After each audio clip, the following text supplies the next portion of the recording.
যদি আপনার দেশি মুরগির চুনা পায়খানা এবং কৃমি হয় তাহলে আপনি এই পদ্ধতিতে প্রাকৃতিকভাবে মুরগির চুনা পায়খানা এবং কৃমি সারাতে পারবেন ইনশাআল্লাহ। আসসালামু আলাইকুম রহমতুল্লাহ। হাম্মাদে গ্রোতে আপনাদের সবাইকে স্বাগতম। আমরা অনেকে মুরগি খামার করি অথবা শখের বশে মুরগি পালন করি।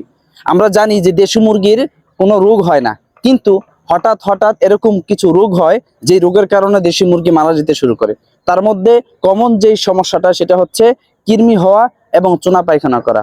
যদি কৃমি হওয়া এবং চুনা পায়খানা করা এই দুইটা রোগ দেখা যায় তাহলে আপনাদের মুরগি দেখবেন আস্তে আস্তে মৃত্যুর কোলে ঢলে পড়বে এবং তারা আস্তে আস্তে মারা যেতে থাকবে। এই জন্য যখনই আপনাদের মুরগির চুনা পায়খানা এবং কৃমি হবে অবশ্যই আপনারা প্রাকৃতিকভাবে চাইলে ঘরোয়াভাবে আপনারা এর চিকিৎসা করতে পারবেন ইনশাআল্লাহ। তাহলে আজকে আমি আপনাদেরকে বলবো যে আমি আমার মুরগিগুলোকে কিভাবে প্রাকৃতিকভাবে চিকিৎসা করি, আপনিও ঘরে বসেই করতে পারবেন বিনা খরচে বিনা টাকায় ইনশাআল্লাহ। তাহলে চলেন ভিডিওটা শুরু করা যাক।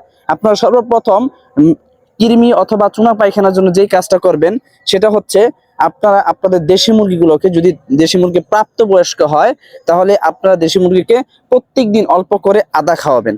এই আদা কিন্তু মুরগির ঠান্ডার জন্য খুবই ভালো এবং রোগ প্রতিরোধ ক্ষমতা বাড়ায়, আর এটা কৃমি সারাতে কিন্তু অনেক বেশি সাহায্য করে। এরপরে যে জিনিসটা আপনারা খাওয়াবেন সেটা হচ্ছে আপনারা দেশি মুরগিকে রসুন খাওয়াবেন। এই রসুনও কিন্তু আপনার দেশি মুরগির রোগ প্রতিরোধ ক্ষমতা বাড়াবে। এরপরে আপনাদের যেই জিনিসটা বলবো সেটা হচ্ছে আপনারা মাঝে মধ্যে লেবু খাওয়াবেন। লেবুটা ঠান্ডা সারাতে সাহায্য করে। আমরা অনেকে জানি না যে মুরগির চুনা পায়খানা হয় মূলত ঠান্ডা থেকে। যদি ঠান্ডা সারাতে না পারেন তাহলে এইখান থেকে মুরগির চুনা পায়খানা হয়ে যাবে।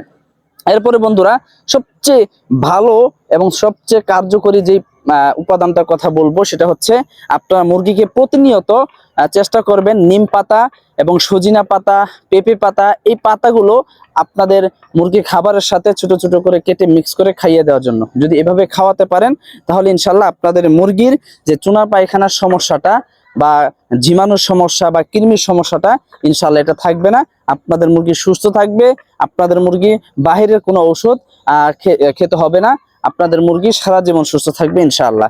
তো বন্ধুরা যদি ভিডিওটি ভালো লাগে অবশ্যই আমাদের ভিডিওতে একটা লাইক দিবেন, আপনার মূল্যবান মতামত কমেন্টে জানাবেন। আর এই ধরনের ভিডিও আমাদের চ্যানেলে অসংখ্য রয়েছে।